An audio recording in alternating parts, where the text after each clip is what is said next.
Hello friends, Excel day 7 में आप सबका स्वागत है। आज हम लोग एक्सेल के अलाइनमेंट टॉपिक को अंडरस्टैंड करेंगे और अलाइनमेंट के हर एक पॉइंट में मतलब उससे रिलेटेड हर एक ऑप्शंस को अंडरस्टैंड करेंगे। तो चलिए शुरू करते हैं। आप सबका मनीष टेक चैनल में स्वागत है और हम लोग पढ़ने जा रहे हैं, समझने जा रहे हैं एक्सेल डे 7 में अलाइनमेंट के बारे में। अलाइनमेंट में मैं आप लोगों को जो टॉपिक कंप्लीट करूंगा, जैसे मैंने आप लोग को पहले भी बताया था डे 6 में और 5 में, कि अलाइनमेंट को ओपन करने के लिए मतलब फॉर्मेट सेल को जब हम ओपन करते हैं तो ये नंबर वाले टॉपिक को मैं कंप्लीट कर चुका हूँ और हम लोग आज करने जा रहे हैं ये अलाइनमेंट से रिलेटेड। हॉरिजॉन्टल में ये जनरल, लेफ्ट इंडेंट, ये सब चीजें क्या होंगी, centre, right, fill, justify, centre across और डिस्ट्रीब्यूटेड लिस्ट। साथ में हम लोग समझेंगे wrap text, shrink to fit और मर्ज सेल के बारे में। ठीक है, तो मैं अभी आज के अपने सेशन में ये कंप्लीट करूंगा। एक नॉर्मल चीज स्टार्ट करने से पहले आप लोग को थोड़ा सा बस ये ओरिएंटेशन के बारे में बता देता हूँ। ये इतना कुछ ज्यादा मेन नहीं है।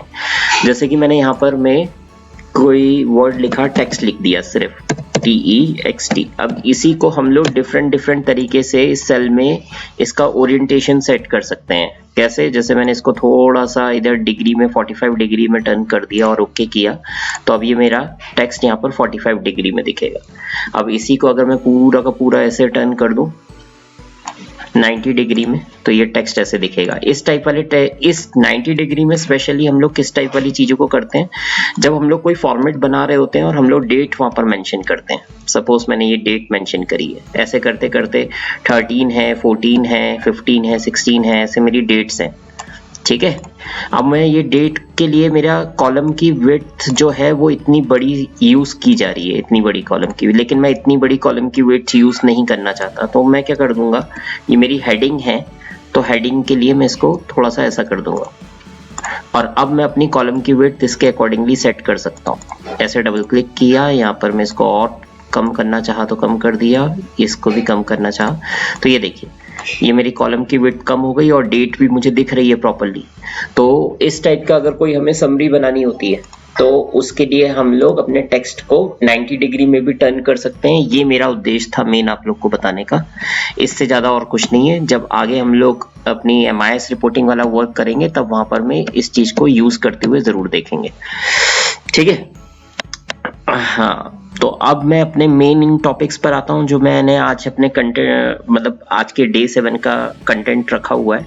उसमें हम लोग हमारी वर्किंग शीट पे चलते हैं जहाँ मैंने पहले से बना के रखी हुई है चीजें। अब इस वर्किंग शीट में हम समझ रहे हैं सबसे पहले कि जनरल के बारे में। जनरल क्या है? जनरल मैंने आप लोग को पहले भी बताया था, नंबर में भी और अलाइनमेंट में भी जनरल क्या है, बाय डिफॉल्ट है। जो हर एक सेल का जो पहले से प्री डिफाइंड सेटिंग रहती है वो जनरल ही रहती है। कि जनरल में मतलब क्या, अगर आप कोई टेक्स्ट लिखेंगे तो वो हमेशा लेफ्ट से आएगा, अगर आप कोई नंबर्स लिख देंगे तो वो हमेशा राइट से आएंगे। तो ये जनरल है। जनरल से रिलेटेड कुछ भी इतना नहीं है बताने के लिए। लेकिन मैं चलता हूँ अब काय में, लेफ्ट इंडेंट में। लेफ्ट इंडेंट दोस्तों इंटरेस्टिंग है, ये इसको थोड़ा सा समझिएगा और थोड़ा सा ध्यान दीजिएगा। बहुत लोग इस पे एक गलती करते हैं, वो क्या गलती करते हैं मैं बता देता हूँ। यहाँ पर मैंने एक टॉपिक पहले से रेडी करके रखा है आप लोग को इंडेंट के लिए समझाने के लिए कि इंडेंट का काम क्या है। ठीक है, तो सबसे पहले मैं अभी आपको समझाने जा रहा हूँ लेफ्ट इंडेंट के बारे में। यहाँ लिख देता हूँ मैं लेफ्ट इंडेंट। ओके, अब इंडेंट का काम क्या है कि जैसे ये फर्स्ट पॉइंट है, सपोज कर लीजिए आपका कोई डाटा है, चाहे वो टेबल के अंदर हो चाहे वो इस टाइप से पैराग्राफ फॉर्म में हो, तो आपको मेन समझना है इंडेंट क्या है। ये मेरा एक डाटा है जिसकी ये एक मेन हेडिंग है और उसकी सब हेडिंग में मैंने उसके बारे में कुछ लिखा हुआ है। ये मेरी सेकंड हेडिंग है और उसके बारे में कुछ लिखा है। ये मेरी थर्ड हेडिंग है और उसके बारे में कुछ लिखा है। अब आप देखेंगे तो ये दिखने में बिल्कुल एक साथ दिख रहे, मतलब कोई इसका सुंदरता उतनी अच्छी नहीं लग रही और समझने में भी आप लोग को, अगर मैं यहाँ से नंबरिंग हटा दूं तो समझ में नहीं आएगा कि कौन सी मेन हेडिंग है और कौन सी मेरा उसका अंदर का कंटेंट है। वो सब कुछ मिक्सअप लगेगा अगर मैंने 1 2 3 करके नहीं लिखा होता। ठीक है, तो इंडेंट से क्या होता है कि जैसे ही आपने यहाँ पर कर्सर रखा, इसको कंट्रोल 1 किया और यहाँ पर मैं अपने लेफ्ट इंडेंट पे क्लिक किया। लेफ्ट इंडेंट पे क्लिक करके यहाँ पर इंडेंट के कुछ पॉइंट बढ़ाने का रहता है कि आपने कितने पॉइंट बढ़ाने हैं। आपने ये 2 पॉइंट बढ़ाया और ओके कर दिया। तो अब ये देखिए थोड़ा सा उसने क्या किया, लेफ्ट से आपको 2 स्पेस की मार्जिन दे दी और ये बाय डिफॉल्ट सेटिंग हो गई। अब आप इसी फॉर्मेट टूल का यूज करते हुए अपने सेकंड वाले को भी कर दीजिए, थर्ड को भी कर दीजिए। लोग गलती क्या करते हैं इस चीज में वो मैं आपको बता देता हूँ। वो क्या गलती करते हैं, अंडू करता हूँ मैं इसको, वापस पहले जैसा किया। उन लोग क्या करते हैं, जब कभी ऐसा कुछ करने की जरूरत पड़ती है ना, तो उन लोग स्पेस दे देते हैं, बहुत सारे स्पेस, और फिर नीचे वाले को भी फिर स्पेस से सेट करते हैं और ऊपर वाले से मैच करवाने की कोशिश करते हैं। ये स्पेस कभी नहीं देना चाहिए। ये स्पेस से आपका हर बार आपको सेटिंग चेंज करनी पड़ेगी। जरा सा भी आप कुछ ऐड करोगे, कुछ करोगे, तो आपको ये बार बार सेटिंग चेंज करनी पड़ेगी और ये उतनी एक्यूरेट भी नहीं रहती। तो इस टाइप वाले वर्क के लिए हमेशा आपको लेफ्ट इंडेंट का यूज करना चाहिए। और इसी तरह से अगर आपको कोई नंबर्स में अगर आप यूज कर रहे हो, अभी जैसे आप ये देखिए मैंने लिखा है प्राइस और प्रोडक्ट, तो प्राइस मेरा बाय डिफॉल्ट राइट रहता है, राइट से स्टार्ट होता है, मतलब राइट अलाइनमेंट रहता है, और टेक्स्ट मेरा हमेशा लेफ्ट अलाइनमेंट रहता है, जैसे मैंने पहले भी आप लोग को बताया था। तो अब क्या होता है कि जब हम लोग इसका प्रिंट आउट निकालते हैं ना, तो ये जो वैल्यूज लिखी है और ये जो टेक्स्ट लिखा है, ये आपस में ऐसे बिल्कुल साथ जुड़े हुए नजर आ रहे होते हैं, तो थोड़ा सा अच्छा नहीं लग रहा होता, और प्रिंट आउट में कभी कभार पढ़ने में भी और कुछ चीजों में डिफिकल्टी आती है। ठीक है, तो ऐसी वाली चीज को, मैटर को रिजॉल्व करने के लिए हमें क्या करना चाहिए, हम इसमें गए, हमने राइट इंडेंट को सेलेक्ट किया और इसमें भी मैंने इसके 1 पॉइंट को इंक्रीज कर दिया, सिंपल 1 पॉइंट किया, तो देखिए थोड़ा सा उसने मुझे स्पेस दे दिया। मतलब इंडेंट मतलब आपका लेफ्ट और राइट मार्जिन से एक स्पेस जितनी अगर आपको स्पेस बढ़ानी हो, मतलब और एक्यूरेट करना हो, इंस्टेड ऑफ कि मैं उधर एक स्पेस का स्पेशल कैरेक्टर यूज करूं, आप इंडेंट का यूज कर सकते हैं और वो बहुत फायदेमंद रहता है। ऐसी मैं एबीसी के लिए अब लेफ्ट कर देता हूं, तो वो एबीसी भी थोड़ा सा ऐसे टर्न इधर को थोड़ा सा मूव हो जाएगा, ये देखिए। ठीक है, तो ये एक बहुत अच्छा इंटरेस्टिंग चीज है इंडेंट के बारे में। ये स्पेशली उन लोग के लिए जो लोग नए होते हैं एक्सेल में, और वो अक्सर ऐसी गलती कर देते हैं कि उन लोग स्पेस दबाने लग जाते हैं, राइट। चलिए अब मैं चलता हूं सेंटर की तरफ। सेंटर में कुछ नहीं है, आपने टेक्स्ट को सेलेक्ट किया और आपने यहाँ पर गए और सेंटर सेलेक्ट कर दिया, तो जो टेक्स्ट आपका अभी तक लेफ्ट से आपको दिख रहा था वो आपका उस सेल के बिल्कुल सेंटर में आ गया। इसमें और कुछ इतना बताने जैसा है नहीं सेंटर के लिए। राइट अलाइनमेंट में आपको बता ही चुका हूँ अभी जो मैंने बताया। फिल का दोस्त, फिल का बड़ा इंटरेस्टिंग यूज है। ये मुझे नहीं लगता कि काफी लोगों ने किया हो, ये सिर्फ 1-2% या 5% लोगों ने किया हो सकता है। तो फिल का क्या यूज है, कभी कभार आपको कोई सा एक ऐसा फॉर्म बनाना होता है जिस फॉर्म में जैसे कि आप इस पूरे सेल को ना एक फिल इन द ब्लैंक्स जैसे आप दिखाना चाहते हो, अंडरलाइन जैसे, या आप इस सेल पे डैश डैश डैश देना चाहते हो, तो लोग क्या करते हैं, यहाँ पर करके दिखाता हूँ। लोग क्या करते हैं, यहाँ पर मैं minus minus minus minus minus ऐसे ऐसे करके दिखा रहे होते हैं, ताकि हमें एक फॉर्म बनाना है ना ब्लैंक वाला, तो हम उसके लिए इस टाइप से करके दिखाते हैं। या किसी को अगर कोई इस टाइप का निशान दिखाना है नंबर्स के लिए, तो उन लोग क्या करते हैं, ऐसे ऐसे ऐसे एक्स एक्स एक्स की यहाँ पर मैं आपको नंबर्स डालने हैं, या हैश का ले लेते हैं, हैश डालना है। ठीक है, तो ये चीजों को इतनी बार मल्टीपल रिपीट करना और फिर कॉलम को एडजस्ट करना, और फिर अगर कहीं पर कॉलम खाली रह जाए तो उतने हैश को और प्लेस करना, ये बड़ा टिपिकल काम हो जाता है कि जितना मेरा कॉलम की लेंथ बढ़ेगी फिर मैं उसके हिसाब से वापस वो डैश या स्पेशल साइंस को, स्पेशल सिंबल्स को मैं बढ़ाऊंगा। तो उसके लिए आपको कुछ करने की जरूरत नहीं है, उसके लिए आपके लिए पास ये फिल बड़ा प्यारा ऑप्शन है। कैसे, जैसे आपने यहाँ पर मैं ये एक अंडरस्कोर लिया, बस एक अंडरस्कोर लिया और एंटर कर दिया, देखिए सब जगह चला गया। मैं डैश से दिखाता हूँ आपको, ये देखिए मैंने सिर्फ एक लिया और एंटर कर दिया, उसने अपने आप पूरी उस सेल की जो विड्थ है, जितना मैं इसको बड़ा करूंगा वो उतने रिपीट होते चले जाएंगे, मुझे मल्टीपल देने की जरूरत ही नहीं है। तो कोई भी चीज अगर मैं लिख कर, मैंने 1 लिख देता हूं, आपको 1 लिख के दिखाता हूं, तो देखिए 1 पूरा मल्टीपल रिपीट हो गया। ए लिखा तो ए पूरा मल्टीपल रिपीट हो गया। तो दो चीजें इससे समझ में आती है। एक चीज क्या समझ में आती है कि एक तो आपकी रिक्वायरमेंट है मुझे इस टाइप का फॉर्म बनाने की जिसमें डैश डैश डैश करके एक आए, ताकि यूजर उसको मैन्युअली भरे प्रिंट आउट निकालने के बाद। दूसरी सेकंड है कि किसी ने अगर जबरदस्त, मतलब पहले से इस टाइप की कोई सेटिंग करके रखी है जो आपको परेशान कर रही है, तो आप उस सेटिंग को कैसे चेंज कर सकते हैं, Ctrl+1 दबाएंगे, फिल यहाँ पर आपको मिलेगा, आप इसको जनरल कर दीजिए, सेटिंग चेंज हो गई। तो आप ऐसे अपनी परेशानी से भी बच सकते हैं और कभी रिक्वायरमेंट के समय इस फिल वाले ऑप्शन को यूज भी कर सकते हैं। अब दोस्तों मैं आप लोग को बताता हूँ जस्टिफाई के बारे में। जस्टिफाई क्या होता है? जस्टिफाई और रैप टेक्स्ट दोनों थोड़ा बहुत एक जैसा ही है।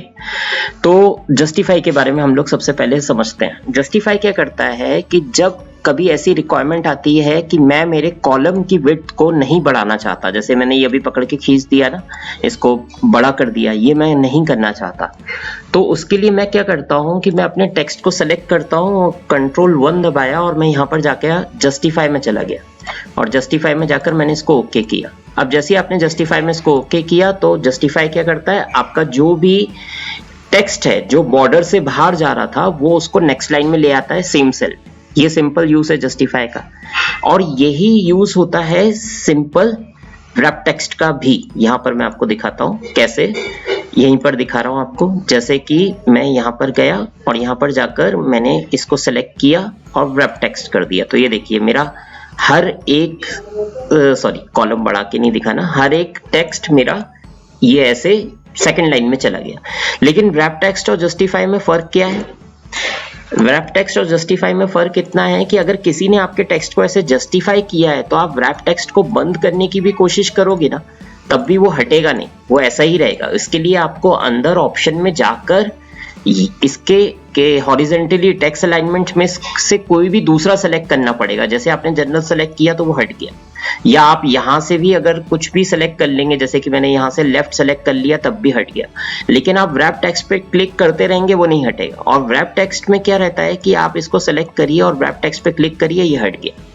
तो बहुत सारे लोगों को कभी काम करते समय ऐसी परेशानी आई भी है, मेरे से बोला है, मनीष जी ये देखिए हम यहाँ पर मैं इसको हटाने की कोशिश कर रहे हैं और रैप टेक्स्ट काम ही नहीं कर रहा, हमारा ये वाला फंक्शन काम ही नहीं कर रहा। तो बाद में उनको पता चलता है कि इसकी प्रॉब्लम ये नहीं है, इसकी प्रॉब्लम है कि यहाँ से किसी ने उसको जस्टिफाई करके रखा हुआ है। राइट, आई होप ये समझ गए होंगे आप। तो इसी तरह की चीजें हम लोग समझते जाएंगे ताकि हमें सोल्यूशन भी देना है और हमें उसके एडवांटेजेस को भी लेते हुए चलना है। सोल्यूशन क्या, कि कभी कोई परेशान है, किसी को कोई दिक्कत आ रही है तो उसको सोल्यूशन दिया कि ये चीज ऐसे नहीं ऐसे होती है। तो इस कारण हम इतना डिटेल में जा रहे हैं। अब आता है डिस्ट्रीब्यूटेड इंटेंट के बारे में। डिस्ट्रीब्यूटेड इंटेंट क्या है? जैसे हमने राइट लेफ्ट मतलब राइट और लेफ्ट के बारे में समझा, ये डिस्ट्रीब्यूटेड इंटेंट क्या करता है, मैं कोई भी टेक्स्ट लिख रहा हूँ, आपने जैसे इसके नीचे लिखता हूँ, चलिए इस सेल को मैंने इधर लिखा आपको दिखाने के लिए, तो ये देखिए लिखी मैंने दोनों जगह एक ही चीज है। इसको थोड़ा सा जूम कर लेता हूँ, ठीक है। लिखी मैंने दोनों जगह एक ही चीज है, टेक्स्ट अलाइनमेंट, और इधर भी लिखा है टेक्स्ट अलाइनमेंट। लेकिन ये कैसे दिख रहा है, ये बीच में बहुत सारी स्पेस दिख रही है और कॉर्नर कॉर्नर में 2 वर्ड्स दिख रहे हैं, और इसमें वो लेफ्ट अलाइन है तो वो सारी की सारी चीजें टेक्स्ट अलाइनमेंट बिल्कुल करीब दिख रहा है। ऐसी वाली चीजों को हम लोग मोस्टली पैराग्राफ के लिए यूज करते हैं। अगर एक्सेल में भी हम लोग कभी कोई पैराग्राफ लिख रहे हैं और हम चाहते हैं कि उसका राइट और लेफ्ट अलाइनमेंट दोनों बराबर रहे और बिल्कुल वो शेप में चले, तब हम इस चीज का यूज करते हैं। इस चीज के बारे में मैं अभी और डिटेल में नहीं करूंगा। अगर आप लोग को इसके बारे में स्पेशली समझने की जरूरत पड़ रही हो तो एक बार कमेंट बॉक्स में लिखना। अभी मैं बस इतना बता रहा हूँ, डिस्ट्रीब्यूटेड इंडेंट क्या कर रहता है कि आप कुछ भी टेक्स्ट लिख दो, जैसे मैं यहाँ लिखता हूँ, कुछ भी लिख रहा हूँ मैं, तो जितना आप लिखोगे उसको वो एडजस्ट कर देगा बिल्कुल उस सेल के अंदर, और स्पेस को लेते हुए, मतलब जितना उसको लग रहा है कि मैं इतना स्पेस को एडजस्ट कर सकता हूं, उसके अकॉर्डिंगली वो इंडेंट सेट करते हुए कर देगा। जैसे अभी आप देख रहे हो ऊपर उसने क्या किया, उसने एक टेक्स्ट को लेफ्ट में रखा, एक को राइट में रखा और बीच वाले को सेंटर में रखा, जो कि स्पेस उसको सिर्फ क्या मिली थी, 4 स्पेस मिली थी। इस हिसाब से उसने इसको अलाइन किया। तो ये होता है डिस्ट्रीब्यूटेड इंडेंट।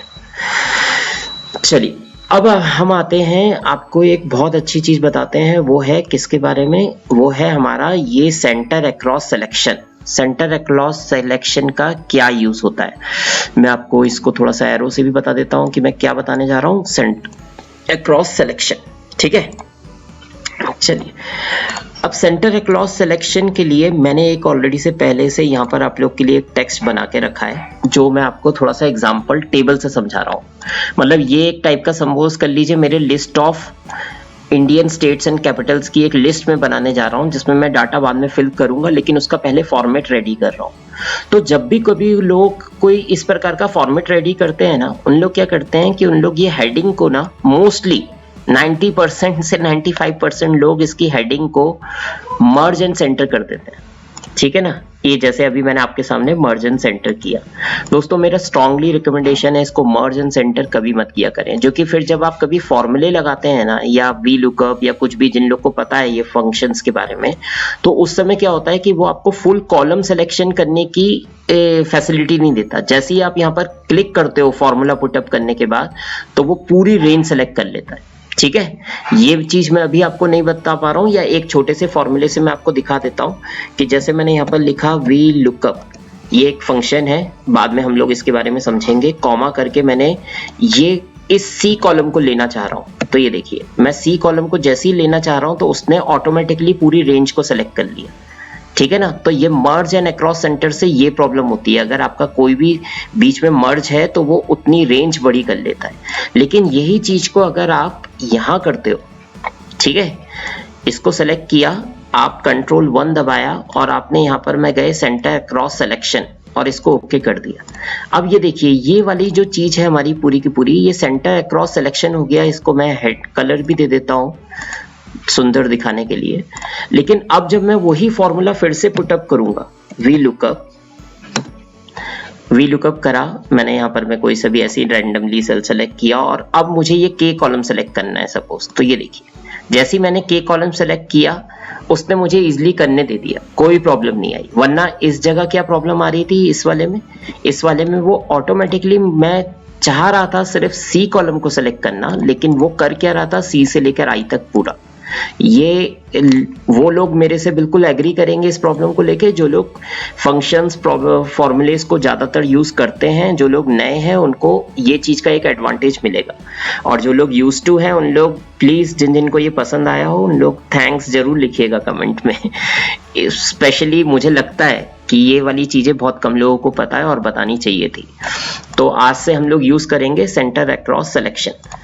ठीक है, तो ये चीज मैंने आपको जो बताई, ये मुझे हाईलाइट ऑफ द डे था ये मेरा। ठीक है, और रैप टेक्स्ट अब मैं आपको बता चुका हूँ। श्रिंक टू फिट दोस्तों मेरी नज़र में इसका उतना ज़्यादा कुछ यूज़ नहीं पड़ा है। मेरी नज़र में सिर्फ इसका तब यूज़ आता है जब कभी मुझे कोई एक टेबल बनाकर अपने बॉस को, अपने मैनेजमेंट को देना होता है, और उसमें एक फील्ड होती है, लेट्स से कर लो एड्रेस की एक फील्ड होती है। सॉरी, अब एड्रेस की फील्ड में क्या रहता है कि आपका एड्रेस बहुत सारा बड़ा सा लिखा रहता है। अब ये ऐसे एड्रेस बड़ा सा लिखा है और ये रैप टेक्स्ट करके ऐसे बड़े बड़े कॉलम दिखाना उस एड्रेस के, वो मजा नहीं आता।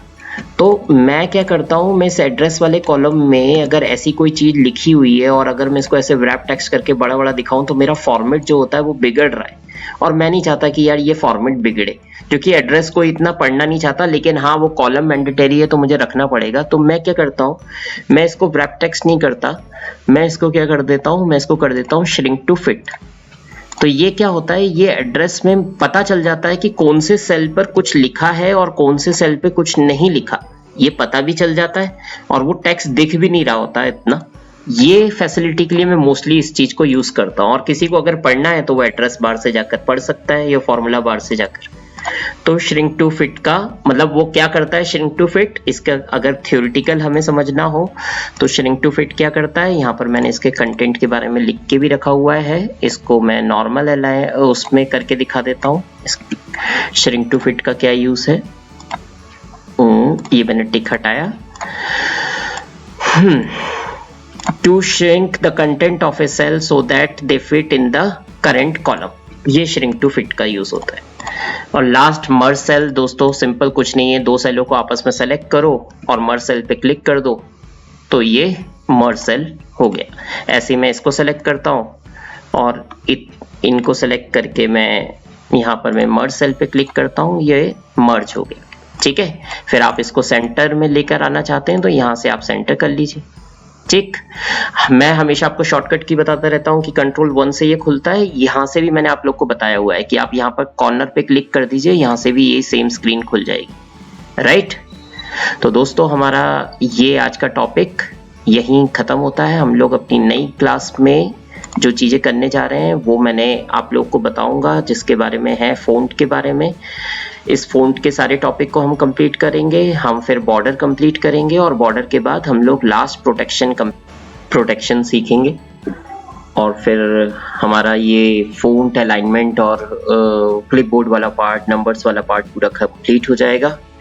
तो इसी तरह से आप लोग मेरे चैनल में बने रहिए। हम लोग बिल्कुल ज़ीरो से हीरो तक का एक्सेल का सफ़र ख़त्म करेंगे बहुत जल्दी, और बेसिक टू एडवांस का जो मेरा कॉन्सेप्ट है और मैं आप लोग को जितना डीपली बता रहा हूँ और आगे भी बताता जाऊँगा, ये अपने 18 ईयर्स के एक्सपीरियंस को मैं आपके साथ शेयर कर रहा हूँ, जिसमें कुछ भी कम या ज़्यादा नहीं होगा, 100% ही होगा।